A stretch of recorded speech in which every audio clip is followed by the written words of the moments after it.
All right, welcome back. We're now on part 2 of the show, and we're talking about the Nigerian Professional Football League. Like I said, it took a shambolic pace last week while we were busy watching good football in Europe. We saw the UEFA Champions League, we saw the Europa Cup on Thursday, and all other good football that are played out there in Nigeria.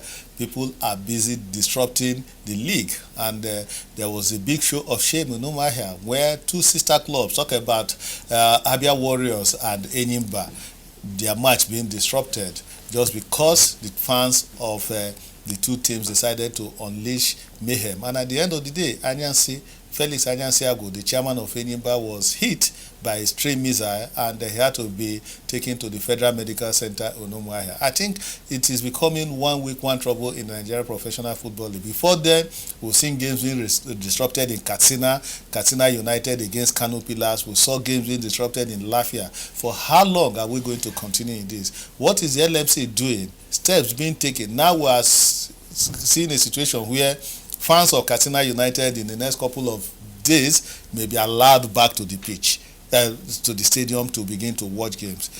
Oluchi, can we just continue this way?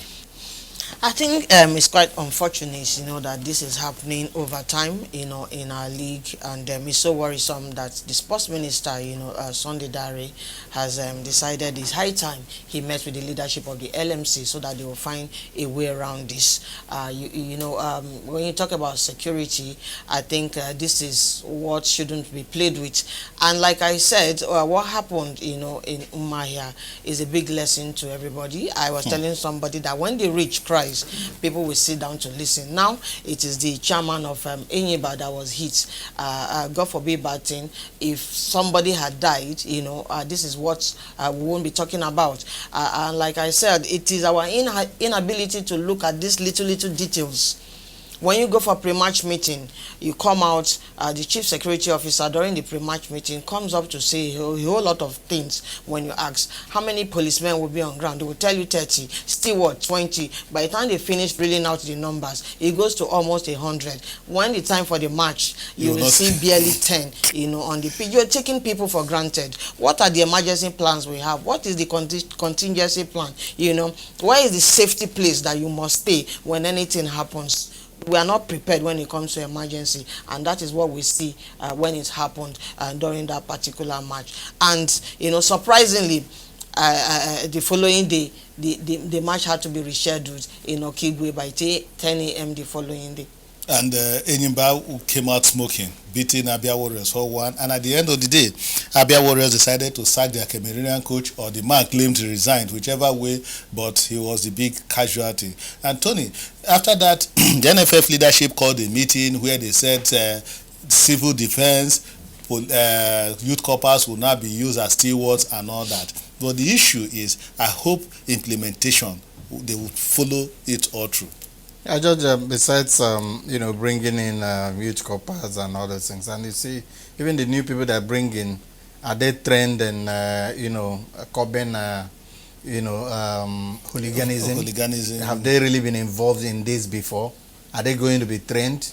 Just the other day I spoke with the Deputy Commissioner of Police, Frank Mba, and I brought this before him. If the police were capable to provide enough security for matches, say yes. If they are contacted, that they have the manpower to always this. What happened in the LMC said they will work closely too with the police. Yes, and that's DCP Mba said that they were always very ready, because they have very good personnel that have been trained in management like this, especially in sports. But just beyond that, I think what happened in Abia is not something that anybody should smile about, despite the fact that you're trying to, humor me and then, make a mess of my people. They deserve it. It's very, very unfortunate, because this is a state that has been at the forefront of bringing honors to the country. Talk about Abia, talk about Umuahia.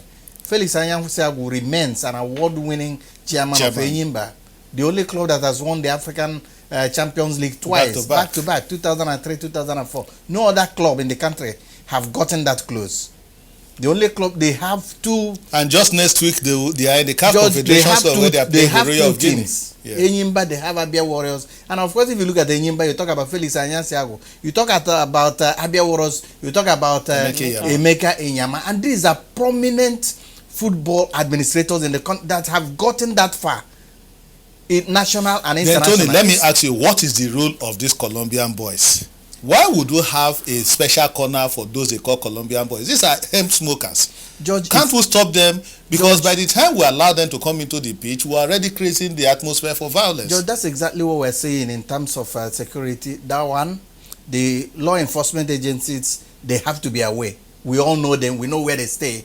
And the clubs involved should equally come out with very, very stern distance of disciplining, disciplining the... Yeah, if you want to smoke in the Colombian boys, if you want to smoke, don't smoke inside the stadium. Even if you smoke, we have seen measures, being applied, fans being banned in other leagues in the world. Some of these clubs know, they identify they know those people, the troublemakers, and they can as well work with the security people to ban them and say, so people, when you begin to take very good actions against this, George, it will serve as a punishment and of course a deterrent to so many others. But unfortunately, Tony, sorry that I'm stopping you. You also talk about what applies to the sitting arrangement. When you have a set of people like that are very unruly, then you place them side by side with their own fans, same club. But they sat closely with the opposing team. fans and Abia and Warriors immediately fans. they lost the penalty. That was when the war of stones began. But there was no call. There was no need for that. Like George said, it's a sisterly club. That is what we are. These are just No. sisters When you are talking about rivalry, Okay, gentlemen, time is not our friend. Do you yeah? people think that the measures that the LMC has always taken in the past, is it working out, or they must come up with saner measures? George, it's not working. It's Point not working. deduction, banning George, it's not them, working. fans and all It's that. not working. Enyimba, they are from my place. The following day, they took them to Okiwe, which is about 30 minutes, 45 minutes drive. No, Abia Warriors rather. Abia Warriors, they took them from Omaya To to Okiwe to play, behind closed doors. That's not enough. Just by the time you give them heavy fine, if you fine them about 15, 20 million, and then ban them from, let them play their other remaining matches, closed door, for the rest of the season. For the rest of the season, George, it begins to, hit on the pulse of the management. Then they will not think twice to control, hooligans at their stadium. Oluchi, do you agree with Tony quickly? I do. I think the LMC is actually pampering these clubs. I think they feel that without these clubs, which is actually true, without the clubs there can't be any MPFL. But the better they come, into agreement with club owners and everybody signs into this. When you err, this is what happens. There won't be situations like this. What's the essence of banning or saying a player will stay off official matches for 12 matches?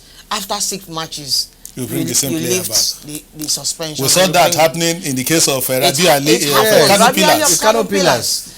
And you banish a team for 4 or 5 matches. After 2 matches, you tell them to come back. You've seen the decision. That's exactly what we're doing. It's just like LMC, like you use the word pampering. They pamper them. You use the left hand, right hand to beat them, and then use the left hand to bring them in. We're not in any way. It's just motion without movement. That's what is happening in MPFL. Okay, we just hope that LMC will rise to the occasion, because the violent phase the league has taken is really becoming a big minus at a time when we now see clubs winning away and all that. So it's not good, because at the end of the day, the Dakada FC of Uyo of this world that are winning anywhere they go to will not be able to express themselves. So we need to see a better league, and the league, they must shed its violent phase. Please, the LMC sit up and ensure that we'll have a better league. But that's the show. My producer is telling me to round it up there. Oluchi, I say thank you so much for coming to Sportsville. Thank you so much, George. On a quick note, where at the end of BFL, we had our congress during the week in Benin. And 16 teams will be vying, for the league. It's going to commence on the 18th of March. I hope there won't be any postponement. It is. It's even when the league will end is in June 24. The women league isn't like the MPFL. No, it's not like the NNL. The MPFL is NNL, they have a date now. NNL has a date too. Tony, thank you for coming to Sportsville. Thank you so much. I think the next time I will see you will be in Our West. Yes. God permitting. God permitting, we'll be on Our West, where we're going for the cycling championship that Frankie Laboya is hosting. That's the show. We'll see you next week. Bye-bye and God bless.